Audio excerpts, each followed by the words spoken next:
गोठेघर पुलाखालील खड्डे तात्काळ भरा, अन्यथा खड्ड्यात बसून भजन आंदोलन करणार. प्रहार सामाजिक संघटनेचा गंभीर इशारा. सापगाव मार्गावरील गोठेघर पुलाखालील मोठमोठे खड्डे पडल्याने वाहन चालक व प्रवाशांच्या जीविताला गंभीर धोका निर्माण झाला आहे. या खड्ड्यांमुळे वारंवार अपघात, वाहतूक कोंडी आणि नागरिकांना मोठा त्रास सहन करावा लागत आहे. मात्र संबंधित प्रशासनाकडून या समस्येकडे सातत्याने दुर्लक्ष होत असल्याचा आरोप करण्यात आला आहे. याबाबत प्रहार सामाजिक संघटनेच्या वतीने शहापूर तहसीलदार, राष्ट्रीय महामार्ग प्राधिकरण आणि पोलीस निरीक्षक यांना निवेदन देण्यात आले आहे. प्रशासनाने 8 दिवसात योग्यरित्या खड्डे न भरल्यास बुधवार दिनांक 5 ऑगस्ट रोजी गोठेघर पुलाखालील खड्ड्यात बसून प्रहार स्टाईलने भजन आंदोलन करण्यात येईल असा इशारा देण्यात आला आहे. न्यूज रिपोर्टर दीपक चंदे, मशाल न्यूज नेटवर्क. आज प्रहार सामाजिक संघटना शहापूर यांच्यातर्फे एक पोलीस स्टेशन आणि तहसीलदार यांना एक निवेदन देण्यात आलेलं आहे.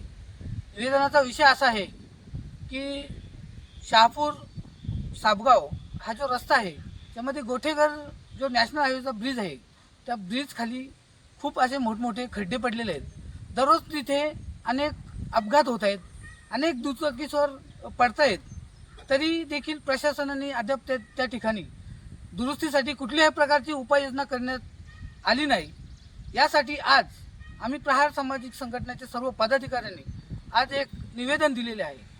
जर 8 दिवसात ते खड्डे चांगल्या पद्धतीने बुजवून त्या ठिकाणी रहदारीसाठी चांगल्या पद्धतीने रस्ता करावा, यासाठी आम्ही नॅशनल प्राधिकरणाला एक आम्ही पत्राद्वारे कळवले आहे. येत्या 8 दिवसात जर त्यांनी चांगल्या पद्धतीने खड्डा बुजवून चांगला रस्ता केला नाही तर प्रहार सामाजिक संघटनेतर्फे येत्या 5 ऑगस्ट रोजी आम्ही खड्ड्यात बसून प्रहारतर्फे भजन आंदोलन करणार आहोत, जेणेकरून प्रशासनाला जाग येईल. यासाठी एकदम तीव्र असा भजन आंदोलन आम्ही छेडणार आहोत.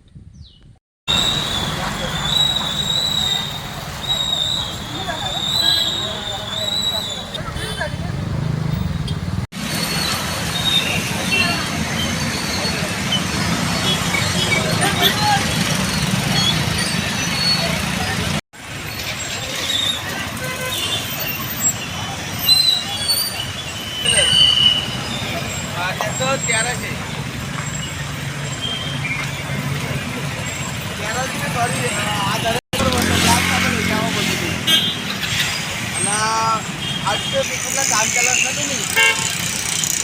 ओके, तेवढं पैसे आहेत ना.